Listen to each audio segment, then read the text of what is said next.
para sa mga high blood. Awareness po ito ha. May pasyente kami kanina sinugod dito. Pero hindi na tinanggap. Diniretso na sa malaking ospital. Alam nyo ang dahilan. Kapag kayo constipated, matigas ang dumi nyo, huwag nyong piliting umire. Kasi tendency pwede kayong maputukan ng ugat. Totoo po yan. Nasa inyo kung susundin nyo po ito ha. Pero nangyayari po kasi. Hindi nyo ba napapansin na maraming mga case na naabutan sa CR? Inaatake sa CR.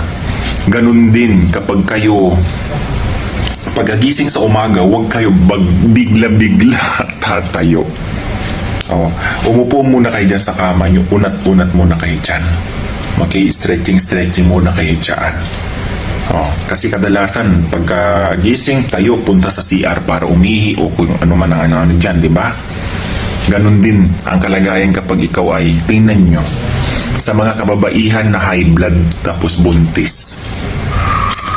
Pag-ire, di ba kadalasan na cesarean kayo? Hindi na kayo pinapaire kasi delikado nga, kabayan. Pwedeng bumigay si nanay dyan. Okay? Same thing kapag kayo din matagal nakaupo, nakasquat, bigla kayong tatayo, tinan mo, nandidilim paningin mo dyan. Okay? Kapag ikaw ay high blood ha, tandaan nyo yan. Okay? Awareness lang po yan, kabayan. Diyos ko, huwag nyong huwag nyong, tinan nyo yan, umire lang. Naanuhan ng ugat. Okay? Isang paalala lang po yan. Alagaan nyo po yung kalusugan nyo.